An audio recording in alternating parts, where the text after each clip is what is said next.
I'm Rob Gerstner, conservationist and international archery hunter. I'm headed to the southeast of France for a rare opportunity to hunt the coveted Chartreuse Chamois. This looks like perfect chamois area right in here. You will see after it. It's right, like you could see one any minute now. The French countryside offers a picturesque landscape for this record-setting adventure.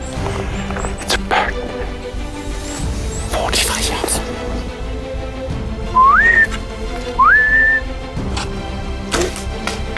I see you hit. Yes. Right, I got it. My pursuits take me to the farthest reaches of the earth in search of some of the most challenging high mountain species. And as if the rugged terrain and unpredictable weather weren't enough, I've upped the ante with a free-range, fair chase, archery-only standard.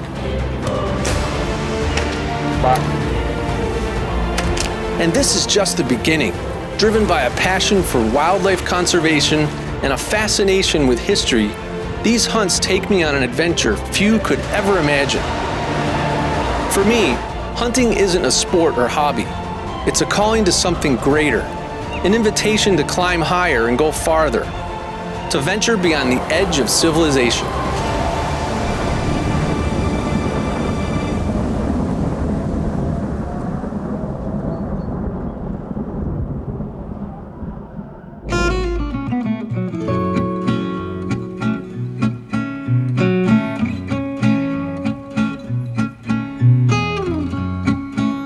Away from the big cities, France is a sprawling landscape of small villages set in a diverse terrain. Despite the country's anti-hunter reputation, there are in fact amazing opportunities here for mouflon sheep, wild boar, and several species of European deer. But what really piques my interest are the mountains of southern France and the 3 subspecies of chamois that live there. An offshoot of the French Alps, the Chartreuse Mountains contain the world's only population of the namesake Chartreuse Chamois. Because of their limited range and relatively small population, Chartreuse Chamois hunting is heavily regulated with only a handful of permits issued each year. With what I believe is due to this restricted access, no hunter on record has ever taken a Chartreuse Chamois with a bow, even though it is perfectly legal and doesn't require special permission.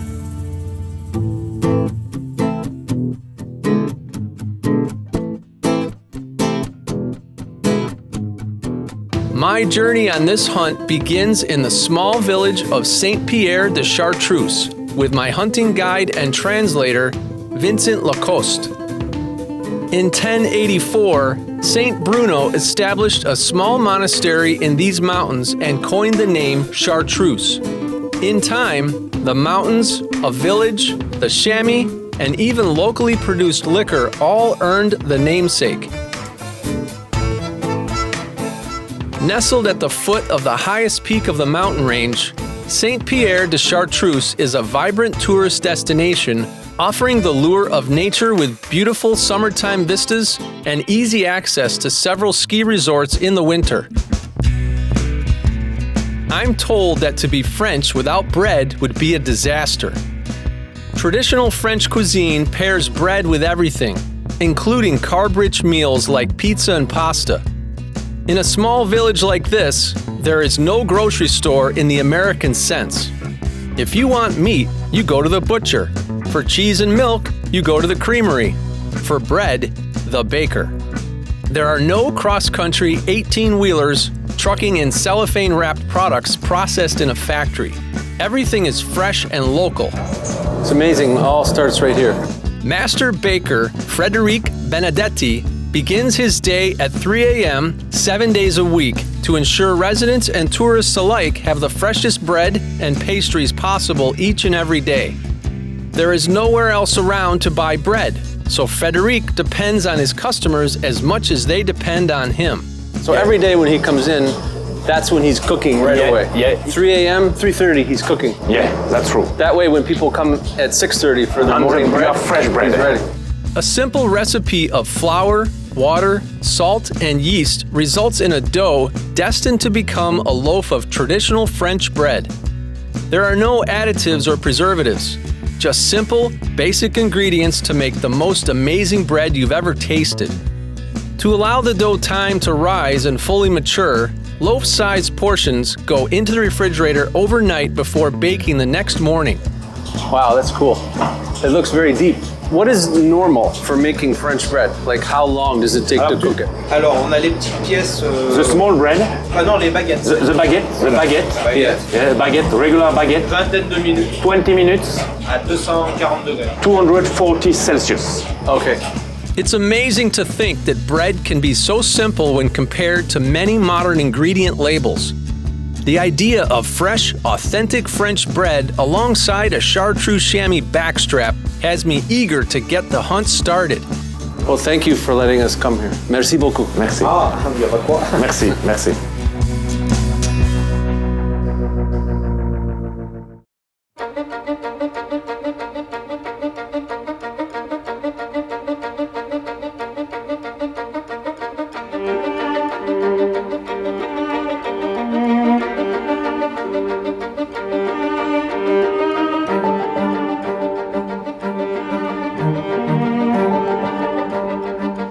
$135 million years ago, the sediment that formed these mountains laid at the bottom of the massive Tethys Sea. When the African and European continents collided 23 million years ago, the Alps thrust up out of this ancient seabed. Chamchaude, the name of this mountain. It's the highest peak around. Chamchaude. It's full of chamois here too. Yeah. And the end here is no hunting area. Okay. Protected. And from here to there, it's hunting area. This looks like perfect chamois area right in here. You will see after It's it. right, like you could see one any minute now. The Chartreuse Mountains form a small limestone massif at the very western edge of the Alps. Large, wide valleys surround and isolate the 155 square mile massif from the rest of the French Alps, along with the Chartreuse subspecies of the Alpine chamois. In summer, they're on the top. But here there is about 2 feet of snow. Okay. So they are a little below. Okay. In the 1980s, the Chartreuse chamois population reached an all-time low of an estimated 150 animals due to habitat destruction caused by livestock expansion. Hunter-led conservation efforts drove the restoration of habitat and established carefully controlled harvests that continue to this day. These efforts have increased the chamois population to over 2,000 individuals. It is the conservation efforts of hunters, the mindset of sustainable use, management, and financial value that has made this possible, as opposed to the preservation approach of environmentalists that seek total protection with minimal use. 45 yards. Okay, it's okay. Okay. Come. This is it.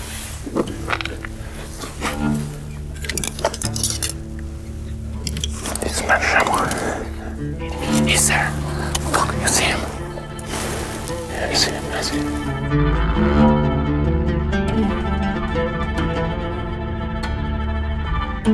Oh shit, he ran away. It's finished. It's too late.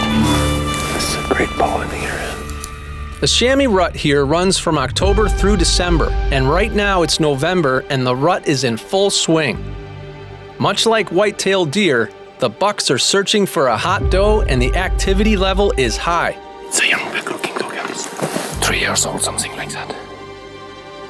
Perfect coat. There's too much rut activity for spot and stalk tactics. So our plan is to find an area with fresh sign and build a ground blind.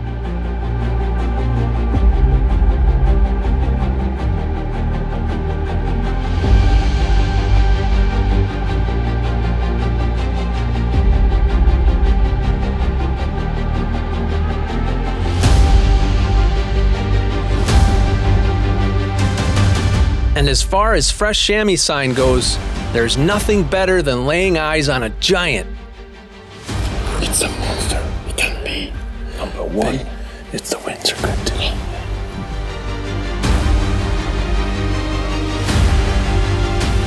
There's 3 bucks there. This is a great spot.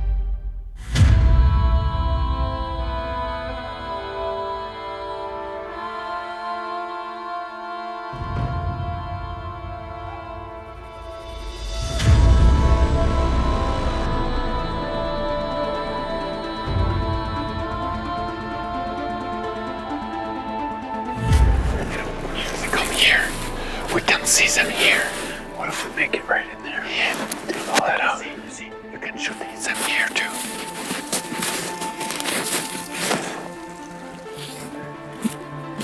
What do you think? That's a perfect place. We get here to shoot below. Yeah. And the only bad thing, we see a little here. And the best is here because it is very good too. But you can believe me, it's a paradise here. So we have good chance to come here. It's very close.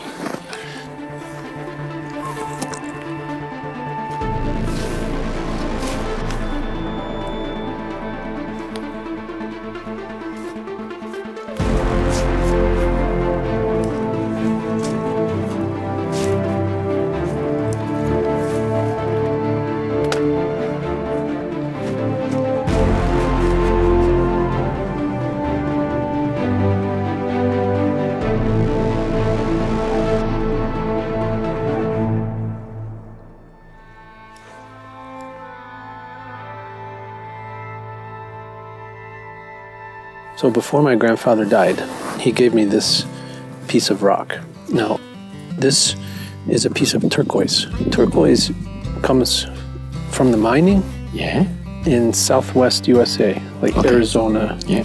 Anyway, before he died, he gave me this. Yeah. He gave me many. Yeah. But I keep it in my pocket on all of my hunts for good luck. Okay, good. So he's watching us. Good. So you will kill it. Yes. Good. You will kill one. But I wanted to tell you it because I figured that someone in your family must have taught you how to hunt. And your grandfather did. Yeah. So did mine. So Good. it's good to remember who teaches us to hunt. You know? Yeah. So hopefully he's going to bring us good luck. Yeah. Chamois. Good.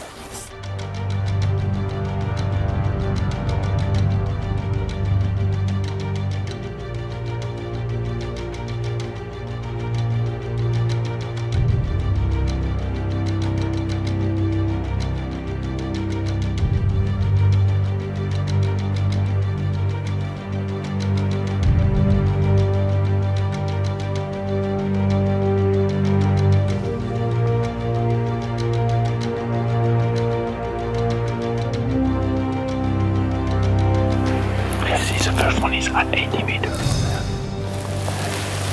Cross. This one is a good one. Both are good, but the left one is really good. Here comes the big one.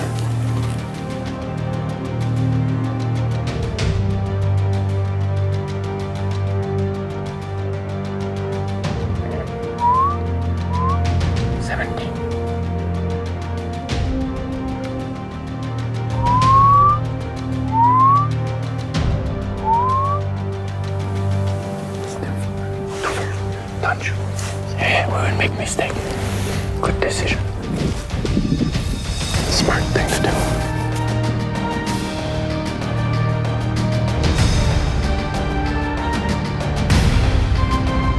Vincent is an internationally accomplished bow hunter, but the tiny chamois remains his passion. His experience is second to none, and I take the opportunity before dinner to learn more about how the Chartreuse chamois stacks up against the other subspecies. You know, the Chartreuse is little bigger like the Alpine, and with my experience, I will tell you the hair are a little longer on the body, and typical horn, you know, an Alpine Chamois is like that, and Chartreuse is little more like that. It's not as sharp of a curve, it's more of a broad curve. You have some Chartreuse, we have trophy, very similar like the Alpine, yes. Okay. I noticed already that the size of this chamois is way bigger than what I've hunted so far. The Balkan and the Cantabrian are much smaller. The Cantabric are the smallest. Yeah, that was tiny, but I've just noticed they're big. Like they could be maybe 120 pounds, 140 pounds? Yes, a buck can be 50 kilos. That's more than 100 pounds. Yeah. Now, as far as the horns and the scoring, are they at the top of the 10 subspecies as far as the size? Like, how do they compare in size? You know, there is few Chartreuse killed So each year, so there is few in the book. Right. So if you compare the world record of Alpine like the world record of Chartreuse, Alpine is much because we shoot much more Alpine. They've been shot a lot more, yeah. Perhaps in the future we will shoot monster Chartreuse. But what is the biggest Chartreuse so far? Like, in terms of size, is it measured in centimeters or inches? It's in centimeter, I even can't tell you, but I think he will be perhaps number 100 in the Alpine book. You know, he's not in the top 10 if you compare like with Alpine. I see. So Alpine's the biggest, right? In terms of the scoring, or? We don't know. I think in the future, you know, Chartreuse hunt is new, so perhaps in 10 or 20 years we will shoot really monster, but it takes time, of course. Yeah, it seems like there's a possibility because there's also less hunting pressure because it's such a regulated subspecies. Almost each year we break the world record, so that means there is big animals around. In comparison to whitetail rut has a pre-rut period and then a peak rut period. Usually in the pre-rut they're active. The bucks are on the move. Usually the younger bucks get started earlier, and then the bigger ones come in later. Exactly the same with And they're chamois. making noises, they're grunting. Exactly the same. In prairie you will find some young buck with the female, because the big ones, they don't care. They know the female are not ready, so they stay in the bush. They let the young ones do all the running around. They come when it's useful, you know. And they make noises, right? Yeah, they make but I try many times to call them. Most of the time, no reaction. And a few times they escape. So they don't do that another time of the year, right? Like it's the only time they do. No. They do that only. They do that only during the rut. Yes. Okay, thank you.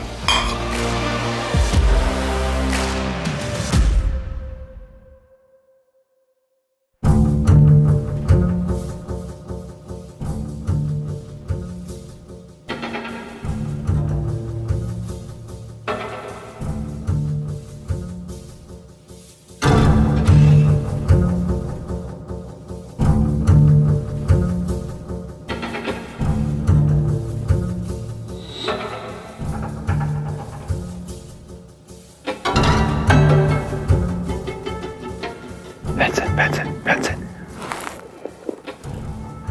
See him? Yeah. He probably walked right under our blind. It's a buck. There's one there too. To the left.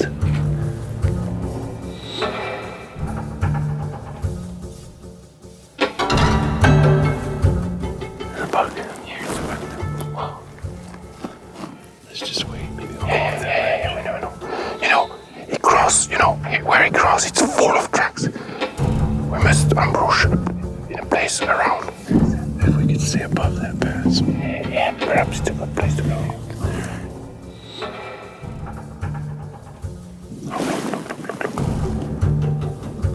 He saw the other one and go down. He go to fight. Okay, we must go there.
think you hit. Yes.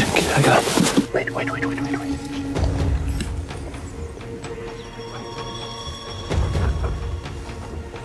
I think poor penetration. The front left legs is broken. When you shoot from the right, that means perhaps good penetration. I can't see him, but I see a lot of blood on the snow. Look, I think you break the front left leg. When you shoot from the right, that means you go through.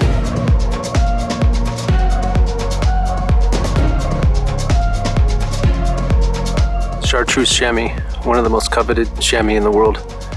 A highly regarded species, and one that I'm going to remember forever. Being that this is the first Chartreuse chamois shot with a bow on record is pretty special. But more than anything, I'm glad that he's an old one. 11 years old makes me feel really, really good. I couldn't be more excited to be sitting here right now. What an amazing animal to enter the record books with the first Chartreuse chamois harvested with a bow. But the real excitement comes next. There's a loaf of bread calling my name from the kitchen and a couple of back straps in front of me that I can only imagine are going to be incredibly tasty. So tender, oh my God. It's like tough not to make it rip apart. Not very big. Thinner, huh? Yeah. No, really no smell, not so much. Okay. Let's move on. Time for a chamois backstrap appetizer, starting with a marinade of Dijon mustard, olive oil, and cinnamon. While the backstrap sits in the fridge, combine diced bell peppers, white onion, and garlic. Season with herbes de Provence, salt, and pepper. Sauté in olive oil over medium heat until the vegetables have softened. Remove from the skillet and set aside. Now for the backstrap. Pan sear in butter over medium-low heat.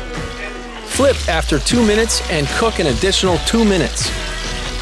Remove from heat and rest for 3 to 5 minutes. Slice thin across the grain.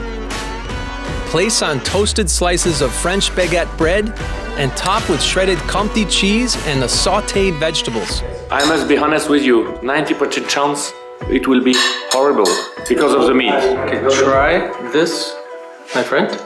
Thank you. It's so tough. It's so tough. You know what? Tasty. Yeah. The surprise is very good. The taste for me is much. Yeah, actually. Oh, it's good. Really good. The taste is good. It's little tough. but little, not terrible. Yeah. Non, ça va, c'est bon. No, c'est bon. One of the best I ever ate. While this is my first time hunting in southeastern France, the tactics we used proved to be quite familiar. The rut activity and behaviors of the Chartreuse chamois are reminiscent of the whitetail rut back home. I'm thrilled to be headed home with a record book entry for the first Chartreuse chamois with a bow. With both the Alpine and Vercors chamois on my bucket list, this isn't likely to be my last hunt in France.